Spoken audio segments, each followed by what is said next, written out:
இந்த வீடியோ பார்த்துட்டு இருக்க ஒவ்வொருத்தருக்கும் ரிசுக்கினுடைய முழுமையான அர்த்தம் தெரியாமல் இருக்கலாம். முழுசாக தெரிஞ்சுக்கிறதுக்கு வீடியோவை ஸ்கிப் பண்ணாமல் பாருங்கள். இந்த வீடியோ கண்டிப்பாக யூஸ் ஆகும், சேவும் பண்ணி வச்சுக்கோங்க.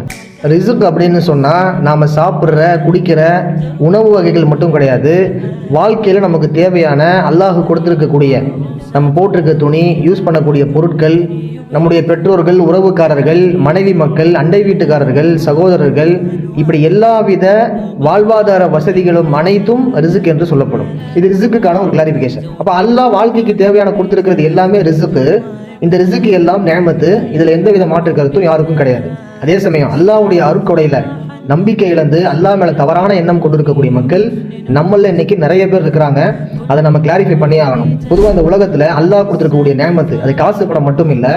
நேரத்துக்கு பசி எடுக்கிறது, நினைச்சதை சாப்பிட்றது, சாப்பிட்டது செரிமானம் ஆகிறது, மலம் ஜலம் சரியாக கழிக்க முடியுது, இது எல்லாமே அல்லாஹ் கொடுத்துருக்கக்கூடிய ஒரு நியமத்து தான்.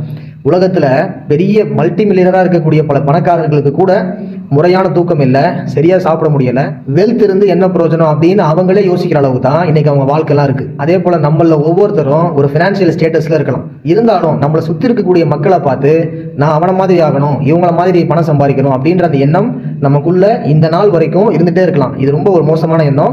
இது கண்டிப்பாக புறக்கணிக்கப்பட வேண்டியது. நமக்கு அல்லாஹ் வாழ்க்கையில் என்ன கொடுத்துருக்கானோ அதை கொண்டு போதுமாக்கிக்கிட்டு அவனை நன்றி செலுத்திட்டே வந்தோம்னா அல்லாஹ் அதிகப்படுத்துவன்னு குர்ஆன்ல சொல்றான்.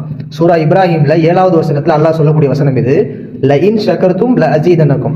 நீங்க நான் கொடுத்ததை வச்சு நன்றி செலுத்தினீங்க அப்படின்னா நான் கொடுத்ததை இன்னும் அதிகப்படுத்துவேன்னு சொல்றான் அல்லாஹ். ஏன்னா அல்லாஹ் வாக்குறுதிக்கு மாறு செய்யாதவன். இதையுமே அல்லாஹ் சூரா ஆல இம்ரான்ல 9வது வசனத்துல ஊர்ஜிதப்படுத்துறான். இன்னல்லாஹ லா யுக்லிஃபுல் மீஆத். நிச்சயமாக அல்லாஹ் வாக்குறுதிக்கு மாறு செய்யாதவன்.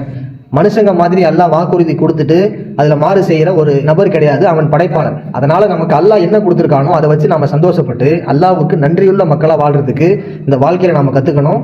இந்த வீடியோ எப்படி உங்களுக்கு யூஸ்ஃபுல்லா இருந்துச்சோ உங்க ஃப்ரெண்ட்ஸ் அண்ட் ஃபேமிலி கண்டிப்பா யூஸ் ஆகலாம். மறக்காம இதை ஷேர் பண்ணி வைங்க. இன்ஷா அல்லாஹ் அடுத்த வீடியோல சந்திப்போம்.